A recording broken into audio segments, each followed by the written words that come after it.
प्रणाम। ओम नमो भगवते वासुदेवाय। वैदिक शास्त्रों के अनुसार प्रत्येक एकादशी एक महत्वपूर्ण शुभ दिन है जो पूरे ब्रह्मांड के पालनहार सर्वोच्च शक्ति भगवान विष्णु की शाश्वत महानता और शक्ति का जश्न मनाता है। एकादशी महीने में 2 बार आती है।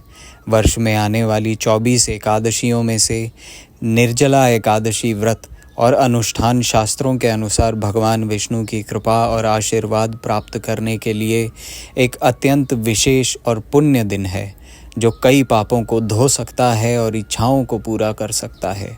निर्जला शब्द 2 शब्दों से मिलकर बना है। निर जिसका अर्थ है नहीं और जल जिसका अर्थ है पानी। संयुक्त रूप से इसका अर्थ है पानी नहीं या बिना पानी के। जैसा कि सभी एकादशियों में उपवास रखना होता है, निर्जला एकादशी व्रत में न केवल बिना भोजन के बल्कि 24 घंटे की अवधि के लिए बिना पानी पिए उपवास रखना शामिल है। यह सबसे कठोर और इसीलिए सभी 24 एकादशियों में से सबसे पवित्र है। निर्जला एकादशी व्रत एकादशी के सूर्योदय से शुरू होता है और अगले दिन द्वादशी सूर्योदय पर समाप्त होता है। भक्तों के लिए निर्जला एकादशी का व्रत रखना कठिन हो सकता है क्योंकि ज्येष्ठ माह मई और जून के महीने में भारत में अलग अलग जलवायु परिस्थितियां विशेष रूप से गर्म होती हैं। हालांकि निर्जला एकादशी का महत्व और निर्जला एकादशी के लाभ इतने व्यापक हैं कि साधक और भगवान विष्णु के उत्साही भक्त पूरे मन से अपनी इंद्रियों को तृप्त करने के लिए एक दिन का त्याग करते हैं और धार्मिक रूप से निर्जला एकादशी व्रत रखते हैं। निर्जला एकादशी का महत्व। निर्जला एकादशी को भीमसेनी एकादशी या भीमसेनी निर्जला एकादशी और पांडव निर्जला एकादशी के नाम से भी जाना जाता है।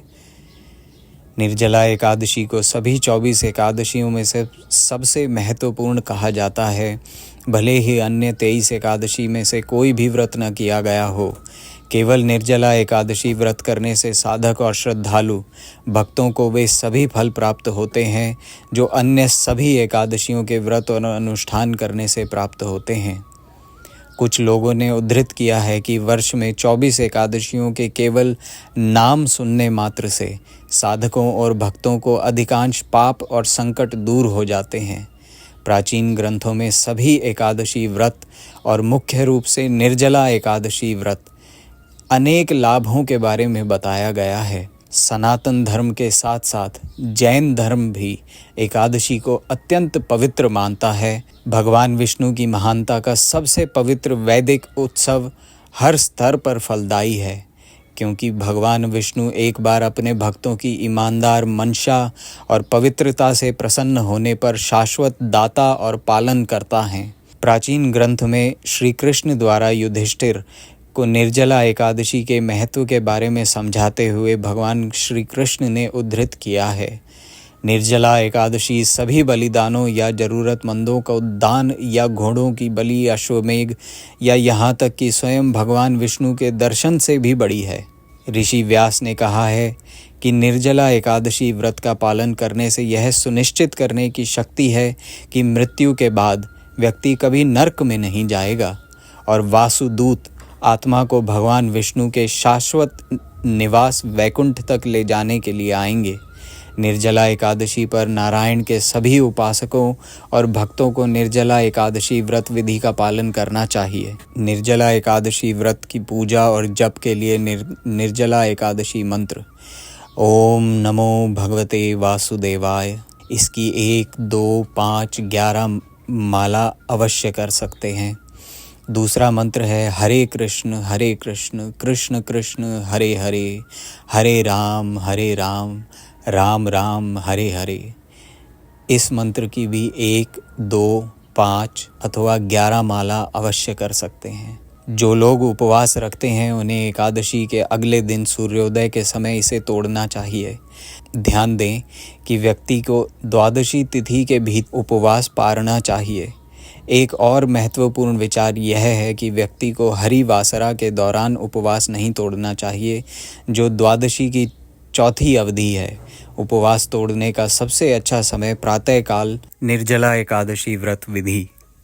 निर्जला एकादशी के दिन प्रातःकाल स्नान करके व्रत का संकल्प लेना चाहिए। आचमन करें, लेकिन ध्यान रखें कि आचमन करते समय मुंह में एक बूंद से अधिक जल न डालें, क्योंकि इससे निर्जला एकादशी व्रत का उद्देश्य पूरा नहीं होगा। आपको भगवान विष्णु अथवा भगवान श्री कृष्ण के मंदिर में जाकर प्रार्थना करनी चाहिए। अगर आसपास कोई मंदिर नहीं है तो आप सुबह सुबह अपने घर पर ही उनकी पूजा कर सकते हैं। भगवान विष्णु की मूर्तियों को चंदन, फूल, फल, शुद्ध गाय के घी का दीपक जलाकर पूजा करनी चाहिए और धूप भी जलानी चाहिए। आप भगवान विष्णु की पूजा अभिमंत्रित विष्णु यंत्रों का उपयोग करके कर सकते हैं। भगवान विष्णु को स्वादिष्ट भोग चढ़ाना निर्जला 11 एकादशी व्रत विधि का एक हिस्सा है। आप भगवान विष्णु का ध्यान कर सकते हैं और उनके मंत्र का जाप कर सकते हैं। ओम नमो भगवते वासुदेवाय। ऋषि नारद ने यह शक्तिशाली मंत्र ध्रुव महाराज को दिया था, जैसा कि भागवत पुराण में वर्णित है। आप तुलसी की माला पर हरे कृष्ण महामंत्र का जाप भी कर सकते हैं। आपको फूल चढ़ाने चाहिए और विष्णु सहस्त्र नाम, भगवान विष्णु के 1000 नाम का जाप करना चाहिए। विष्णु के 1000 नाम या विष्णु स्तोत्रम का जाप करने से मन और शरीर पर शुद्धिकरण प्रभाव पड़ता है। आप इसे सुबह के समय दैनिक कार्य करते समय भी बजा सकते हैं। आप 10 मुखी और 19 मुखी रुद्राक्ष की माला पहनने पर विचार कर सकते हैं, क्योंकि श्री कृष्ण और नारायण उन पर शासन करते हैं। इस दिन इन रुद्राक्ष की माला पहनने से हमेशा आपकी आंतरिक आत्मा शुद्ध होती है और आपकी इच्छा शक्ति मजबूत होती है। वे किसी के शरीर पर एक ढाल की तरह काम करते हैं और पहनने वाले को नकारात्मक ऊर्जा, बुरी नज़र और मानसिक हमलों से अपार सुरक्षा मिलती है और पहनने वाला सौभाग्य और प्रचुरता को आकर्षित कर सकता है। निर्जला एकादशी के दिन और रात में भगवान विष्णु के नाम का जाप करना चाहिए। अगली सुबह स्नान के बाद ज़रूरतमंदों को भोजन, कपड़े, फल, शरबत और दूध दान करें। दान करना सभी एकादशी का एक महत्वपूर्ण हिस्सा है। प्राचीन सनातन धर्म के ग्रंथों के अनुसार ब्राह्मणों अथवा ज़रूरतमंद को कपड़े, अनाज, छाते और हाथ के पंखे, पानी से भरे घड़े और अन्य सामान दान करें। निर्जला एकादशी व्रत नियम। प्राचीन ग्रंथों में वर्णित है कि निर्जला एकादशी के व्रत का अधिकतम लाभ पाने के लिए भक्तों को नियमों की सख्ती से पालन करना चाहिए। आमतौर पर प्रत्येक एकादशी को दालें और अनाज खाना वर्जित होता है।